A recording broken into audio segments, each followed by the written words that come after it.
Pas à pas vers Compostelle, épisode 5.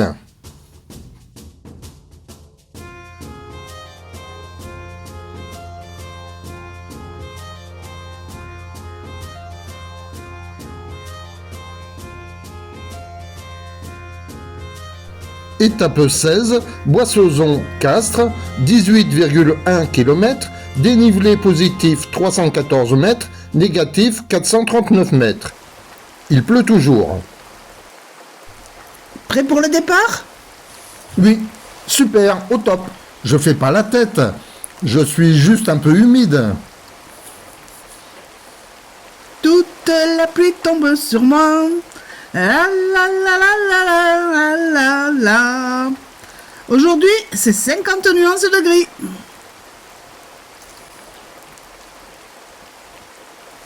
Pourtant, sympa ce sentier. Oh, l'orage gronde.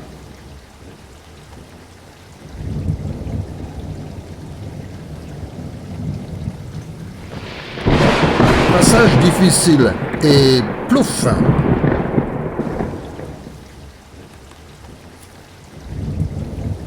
Je patauge dans la gadoue. Puis, après la pluie, mois de pluie.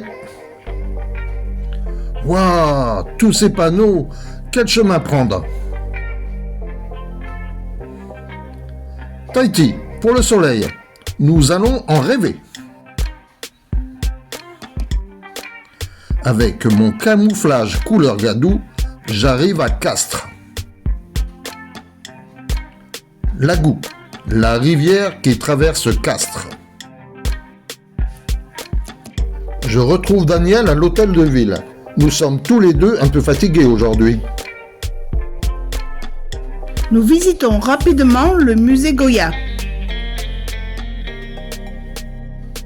Eh bien, tu es propre. Ah, la gadoue, la gadoue, la gadoue. Après avoir fait quelques kilomètres en voiture, nous arrivons à la Bruguère sur une aire de camping-car, pause technique obligatoire. Nous n'avions plus d'électricité dans notre batterie, plus d'eau et besoin de vidanger notre WC chimique. Donc, je m'attelle à ces petites tâches pendant que Daniel travaille sur le blog. Puis, après un brin de toilette, je prépare notre goûter. Thé et tartines au Nutella.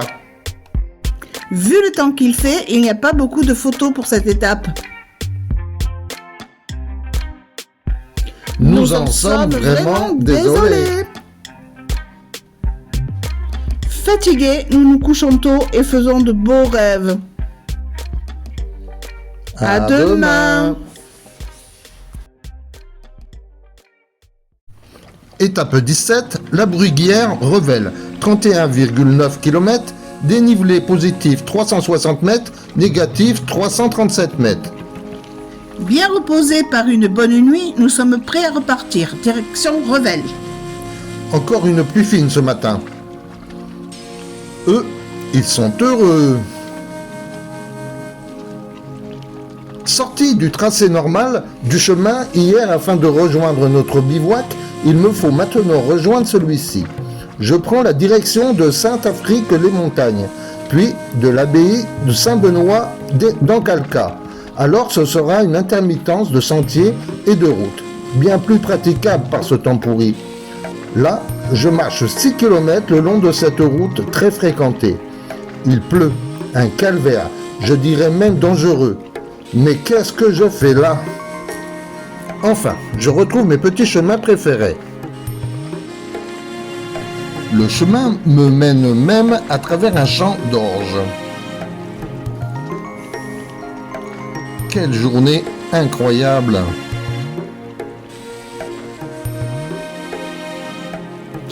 Pause déjeuner à Dourgne. En même temps, il sèche. Enfin, il essaie. Voilà mon repas de pèlerin. Pour notre minute, la vie des animaux. Aujourd'hui, escargots et chevaux. Passage à Cahuzac où je me prends une nouvelle rincée.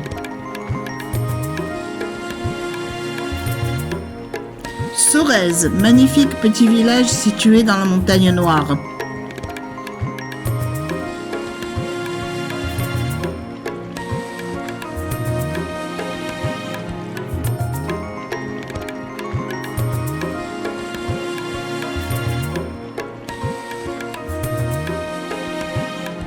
Bientôt, mes derniers pas sur le chemin d'Arles. En effet, demain, je quitte la voie d'Arles pour le GR7 afin de rejoindre Castelnaudary. Miam miam, cassoulet.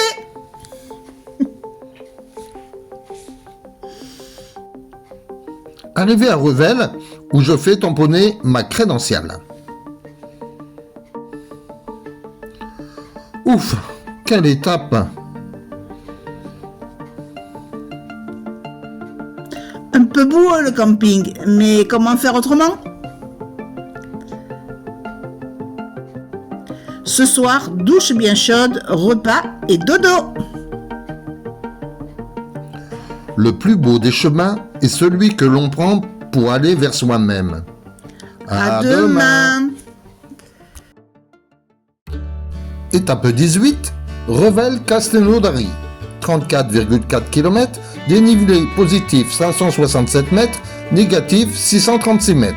Comme on vous l'avait dit hier, nous quittons la voie d'Arles pour rejoindre le chemin des Pyrénées, GR78. J'emprunte donc de Revel à Fangeau le GR7, chemin qui part des Vosges vers les Pyrénées. Nous y ferons une étape à Castelnaudary. Voilà, c'est reparti pour une nouvelle étape. J'espère bien voir briller le soleil aujourd'hui.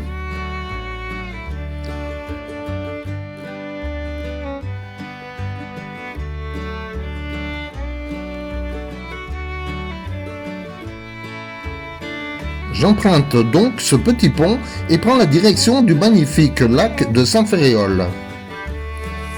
Ce barrage a été construit par Pierre-Paul Riquet entre 1667 et 1672 dans le but d'alimenter le canal du Midi. La rigole de la Plaine, petit canal qui alimente le canal du Midi. Le temps s'en mêle et je ne vois rien de ce site inscrit au titre des monuments historiques.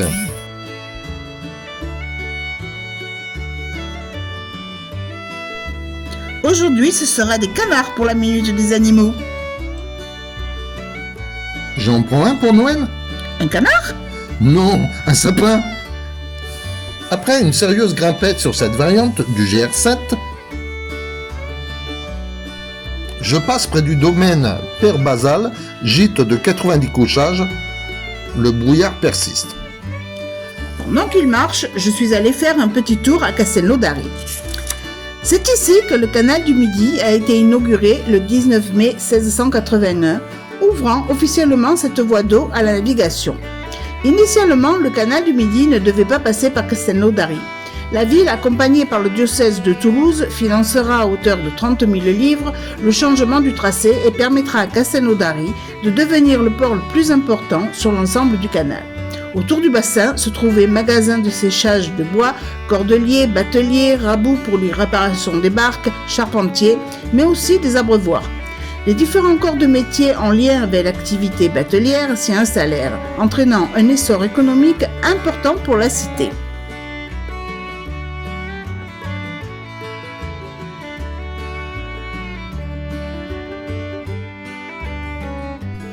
Et pendant ce temps-là, il a voulu s'orienter et voir les Pyrénées. Brouillard oblige, il a juste vu la table d'orientation. Ancien pressoir itinérant. En descente vers Castelnaudary, le ciel s'éclaircit enfin. Je décide de me poser sur ces grumes de bois pour dévorer mon pique-nique. Je suis bien et profite des rayons du soleil. Vous n'imaginez même pas combien j'aime ce décor, cette nature. Ce n'est pas un chemin sans issue. Je marche vers Santiago et je suis très heureux d'être là.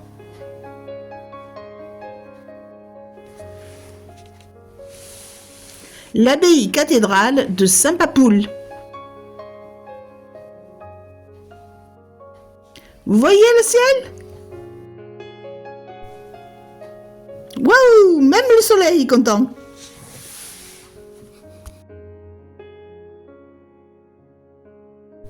Une Vierge noire en Lauragais, Notre-Dame de Bassens, lieu de pèlerinage de jeunes et de scouts. Bassens est le petit salon de verdure où la mère de l'église accueille ses enfants dans la simplicité. Église construite au XIIe siècle et en mauvais état, elle fut démolie en 1729 et en 1948, on procéda à la bénédiction de la première pierre du nouveau sanctuaire. Cela fait 32 km que je marche aujourd'hui. Fatigué, j'arrive au bivouac prévu. Écluse de guerre. Enfin, je le croyais. Ma chérie, ne trouvant pas le lieu très sympathique, décide et trouve un spot de bivouac quelques écluses plus loin. Après tout, je ne suis pas à quelques kilomètres près. 2,4 km en plus, c'est rien. Je crois que je vais pousser ma chérie dans le canal. Pas chiche de sauter. Non, je ne plongerai pas. J'ai glissé, chef. Enfin, écluse de Tréboul, je traverse pour rejoindre la voiture.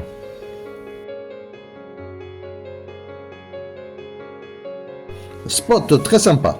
J'ai déjà oublié la fatigue et les 34,4 km.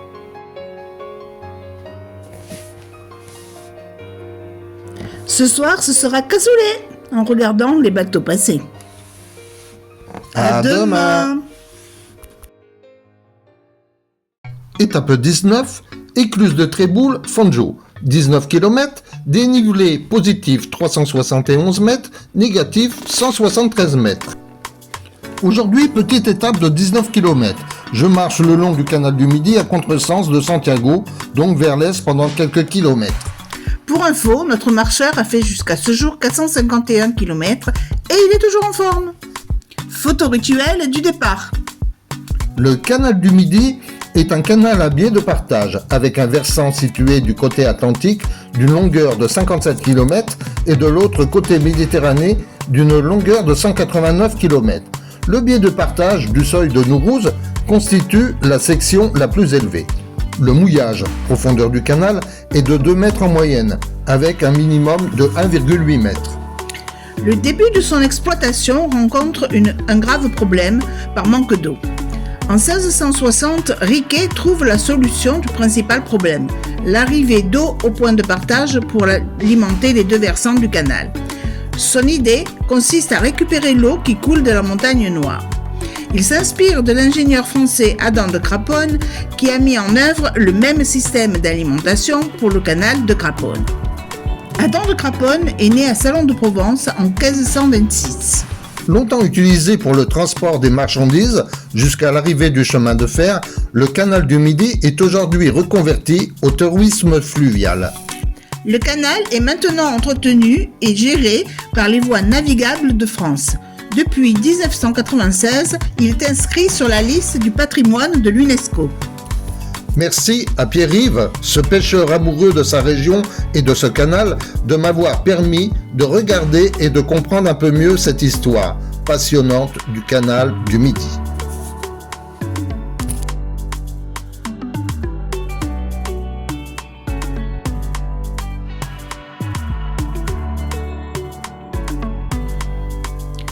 Bon, eh bien, quittons le canal maintenant. Retour dans la plaine et ses magnifiques cultures. Il faut du blé pour faire le pain. Aussi, des moulins pour meuler le blé. L'activité des meuniers et de leurs moulins a constitué pendant près de 2000 ans un rouage essentiel de la civilisation rurale française.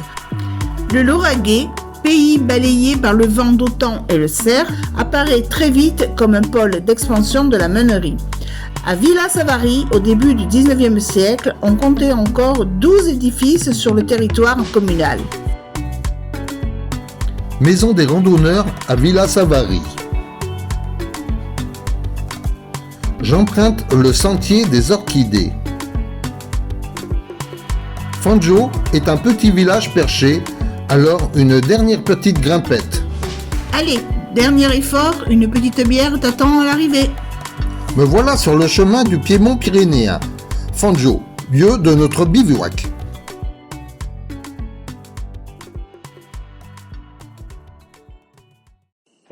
Nous nous installons aujourd'hui sur l'aire de camping-car de la commune. Vous Vous nous voyez là-bas au fond? L'herbe bien grasse et humide des Pyrénées. Enfin, les premières vues sur ces montagnes que j'attendais avec beaucoup d'envie. Pourvu que la météo soit favorable. Espérons, nous verrons bien.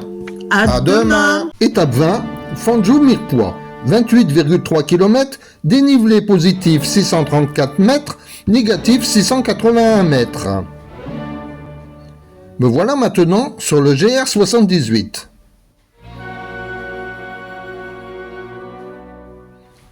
Et après une belle nuit d'orage, en avant mon chéri. Il pleut pas au départ. Selon la météo à venir, cela va être mon quotidien.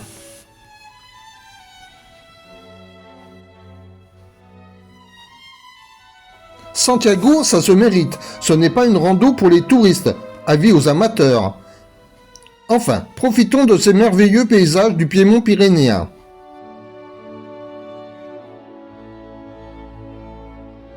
Merci, belle dame nature, tu nous émerveilles.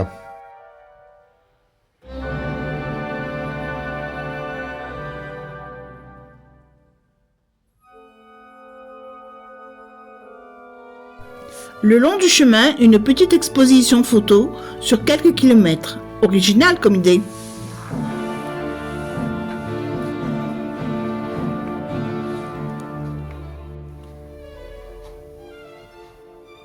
Aussi, je m'émerveille devant ces orchidées sauvages.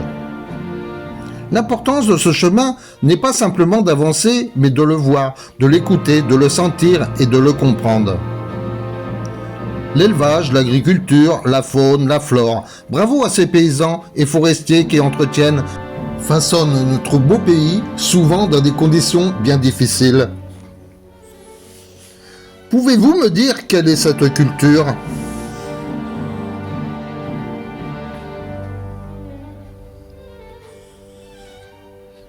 Passage à Mallegoude, commune de l'Ariège, au lieu de la tragédie cathare, l'église Sainte-Marie. Chemin faisant, je m'approche doucement de Mirepoix.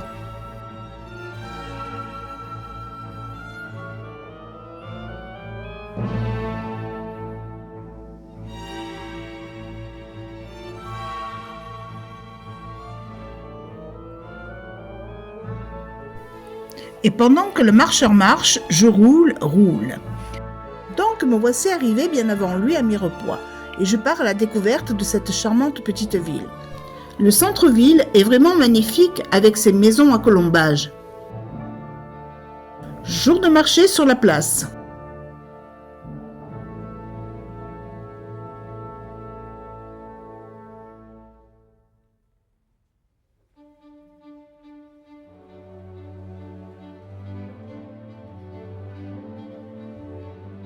Cathédrale Saint-Maurice de style gothique construite entre le XIIIe et le XVe siècle.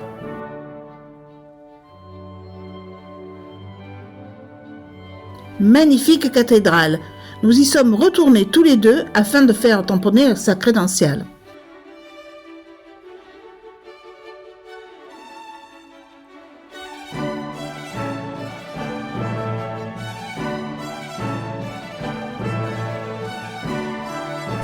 À l'office du tourisme, nous apprenons la signification du nom de la ville, Mirepoix, Mirapêche en occitan, qui veut dire « regarde le poisson ». Et c'est pour cela qu'il y a un poisson sur le blason de la ville. On se couchera moins bête ce soir. Voilà, c'est fini pour aujourd'hui. Alors à demain.